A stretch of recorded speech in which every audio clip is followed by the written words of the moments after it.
We finally have a bailout deal in Cyprus. The European Union is going to put in about 10 billion euros, and in return, Cyprus will actually basically freeze the deposits above 100,000 euros, and they will use that to resolve some of their debt. Now, earlier, the president of Cyprus tried to make a deal where he would actually get money from all the depositors in Cyprus. Now, under 100,000 euros, they're supposed to be protected, but he didn't want to protect them. Why? Because he wanted people who had nothing to do with this crisis to pay some of the debt. There's some decent chance that the government of Cyprus might not be quite on the level here. Who are they trying to protect?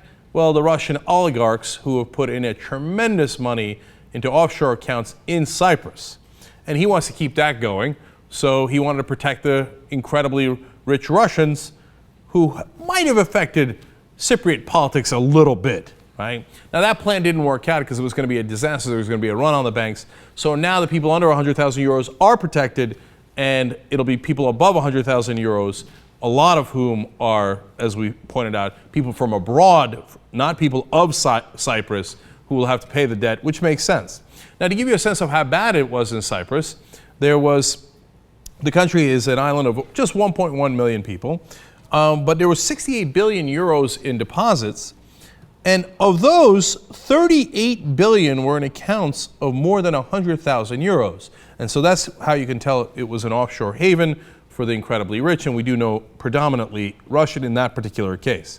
And why it was a significant problem was the banking sector assets were 8 times the size of its economy. Well, then you knew there was going to be trouble, and there was. They had a lot of Greek bond holdings, and 75% of those were wiped out in the Greek economic problems.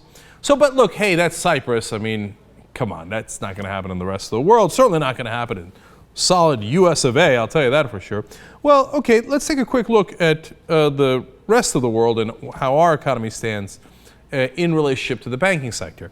So the world's annual GDP is about $70 trillion. And the US GDP is in the ballpark of about $15 trillion. Now, when you look at our derivatives market, though, and this is the worldwide derivatives market, it's just a tad higher than those numbers. In fact, some estimates have it at $1.2 quadrillion. Now, for those of you unfamiliar with the number quadrillion, that is 1,000 times a trillion. Now, to be fair, I've seen numbers as low as 600 trillion. But if you take the 1.2 number, that is about 20 times the size of the world economy. Not the US economy, the world economy. If you take the more conservative $600 trillion number, it is still 10 times the size of the entire world economy. Remember, Cyprus partly ran into trouble because their banking sector was 8 times the size of their economy. For the whole wide world, it's even worse.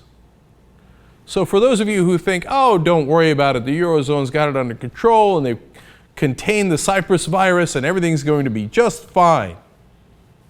It isn't a Cypriot problem. It isn't just a Eurozone problem. We're all Cyprus, and we're all in a world of trouble.